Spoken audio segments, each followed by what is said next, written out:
नमस्कार, मैं हूं गरिमा। स्वागत है आपका दस्तक लाइव में। आइए बढ़ते हैं भोपाल की खास खबरों की ओर। चिकित्सा शिक्षा मंत्री विश्वास सारंग का बयान। एक दिन में 23 लाख वैक्सीन लगाने का मध्य प्रदेश ने बनाया रिकॉर्ड।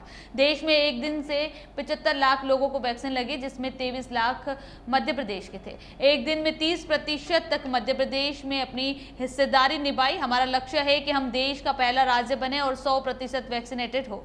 MP सितंबर तक सभी नागरिकों को लगाया जाएगा पहला डोज, दिसंबर तक रहेगा दूसरा डोज। आज की सफलता का श्रेय विश्वास सारंग ने doctor, paramedical staff, frontline workers समेत आम जनता को दिया। वैक्सीन की कमी पर बोले विश्वास सारंग, मध्य प्रदेश में फील्ड पर 45 लाख डोज उपलब्ध हैं, जिसमें 23 लाख डोज लगाए गए हैं। वहीं केंद्र में लगातार हमें वैक्सीन उपलब्ध कराई जा रही है। प्रदेश में किसी तरीके से वैक्सीन की कमी नहीं है। भोपाल से सलमान अली की रिपोर्ट। ठीक है, हम सबके लिए प्रसन्नता की बात है कि कल का दिन एक बार पुनः वैक्सीनेशन के मामले में मध्य प्रदेश के नाम रहा।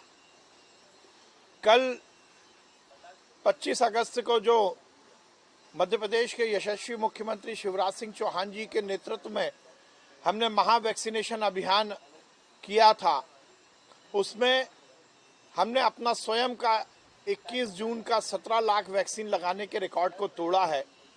कल हमारा टारगेट 21,30,000 लोगों को वैक्सीन लगाने का था, पर कल हमने 24,20,374 लोगों को वैक्सीन लगाया।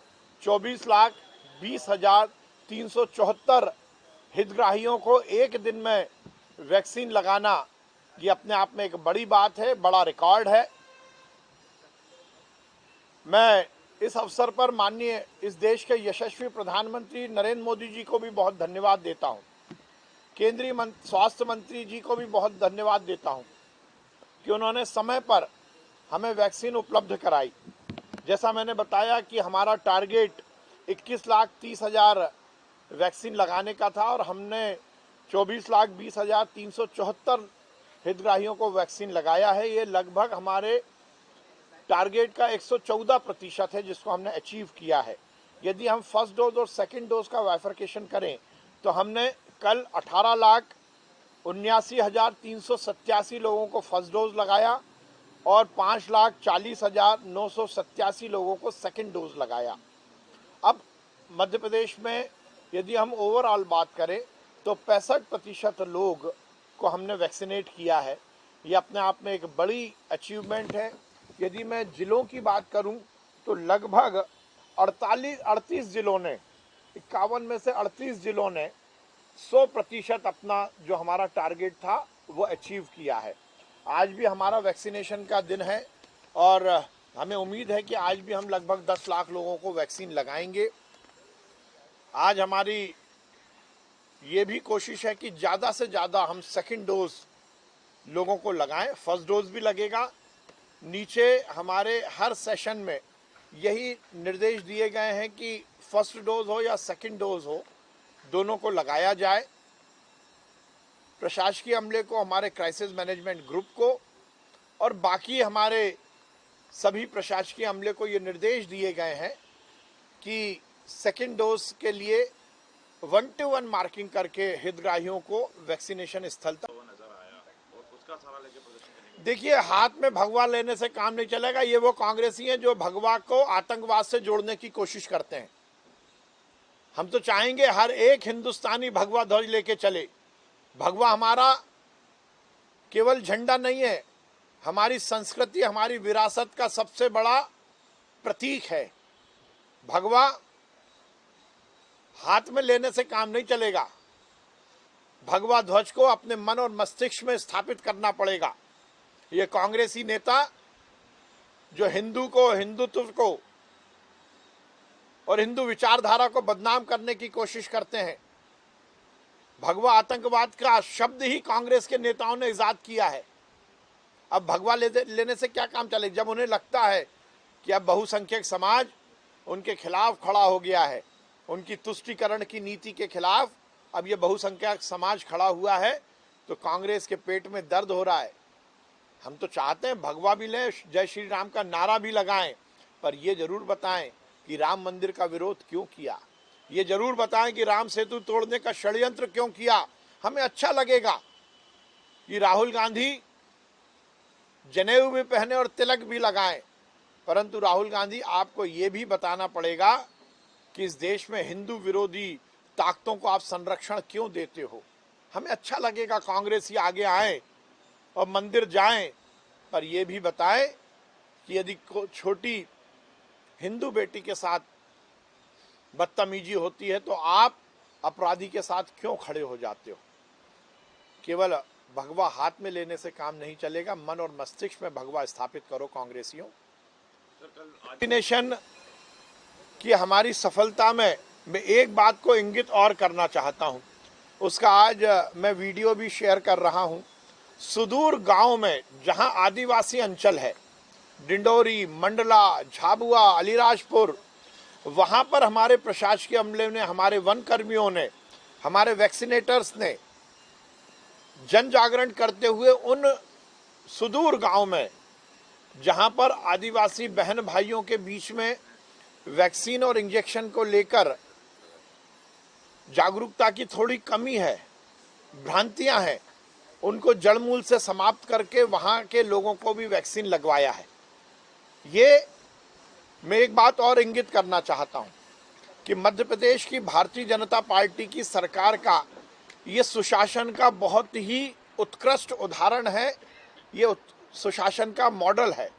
क्योंकि अभी तक जो वैक्सीन लगाने की बात होती थी कोरोना के पहले तक, वो स्वास्थ्य विभाग का काम होता था, परंतु कोरोना की इस वैक्सीन में जिस प्रकार से हमने संपूर्ण प्रशासकीय अमले को इसमें लगाया है, ये अपने आप में मध्य प्रदेश सरकार के प्रशासकीय अमलों का समन्वय, उनका सिंक्रोनाइजेशन और मध्य प्रदेश सरकार का सुशासन स्थापित करता है। हमारा रेवेन्यू का अमला, हमारा कलेक्टर से लेकर और नीचे तक का हर जिले का कर्मचारी, अधिकारी इस वैक्सीनेशन में, लोगों की जान बचाने के इस कार्यक्रम में लगा। मैं उन सबको भी बहुत बधाई देता हूं। कल से हमने ये भी सुनिश्चित किया है कि जिन्होंने दोनों वैक्सीन लगाई है वो इस तरह का बैच लगाएं। कल माननीय मुख्यमंत्री जी ने स्वयं सुरक्षा की मोहर अपनी कलाई पर लगाकर लोगों को ये संदेश दिया कि हम दोनों वैक्सीन लगाएं और अपने परिवार को सुरक्षित रखें। मैं सभी प्रदेशवासियों से अनुरोध करूंगा, आज के दिन भी बढ़ चढ़कर वैक्सीनेशन के इस अभियान में हिस्सा लें और इस संक्रमण की चेन को रोकने में अपनी भागीदारी निर्धारित करें। महिलाओं के उत्पीड़न के मामले में जितने रिकॉर्ड कांग्रेस ने बनाए हैं वो देश और प्रदेश के इतिहास में पहले नहीं बने। हर समय कांग्रेस ने वर्ग संघर्ष कर जनता को गुमराह करने की कोशिश की है। बहुत अच्छा होता कि कांग्रेस अपने गरिबान में झांक कर देखती। मध्य प्रदेश में भारतीय जनता पार्टी की सरकार में सुशासन स्थापित हमने किया है। आज कमलनाथ जी संबोधित करेंगे तो वो ये जरूर बताएं कि उनके कार्यकाल में जब वो मुख्यमंत्री थे तो उनके बंगले से 1.5 किलोमीटर दूर छोटी बच्चियों के साथ दुष्कर्म हुआ था और उन्होंने उस पर कोई कार्रवाई नहीं की थी। वो परिजनों से मिले तक नहीं थे। वो आज यदि संबोधित करना चाहते हैं तो वो ये जरूर बताएं कि सरला मिश्रा कांड के मामले में उनका क्या कहना है। वो ये जरूर बताएं कि नैना साहनी वाले मामले में उनका क्या कहना है। वो ये जरूर बताएं कि इंदौर में यदि एक बच्ची के साथ किसी ने बदतमीजी की तो कांग्रेस के नेताओं ने उस अपराधी को संरक्षण देने की बात क्यों कही। केवल जवाबी जमा खर्च से काम नहीं चलता। प्रदर्शन, आंदोलन करना आपका अधिकार हो सकता है, परंतु जनता को गुमराह करना ये इस देश में कहीं भी परमिसिबल नहीं है। घटना या हरकत कांग्रेस ने की है तो निश्चित रूप से उस पर कार्रवाई की जाएगी। कांग्रेस की ये परिपाटी रही है कि उसने हर समय पैसों को तवज्जो दी है। कांग्रेस में जवाहर भवन हर समय विवाद का विषय रहा है और वो सरकार की ज़मीन बेचने का अधिकार किसी ट्रस्ट को नहीं हो सकता। यदि ऐसा किया गया है तो निश्चित रूप से उन पर कार्रवाई होनी ही चाहिए और कार्रवाई होगी।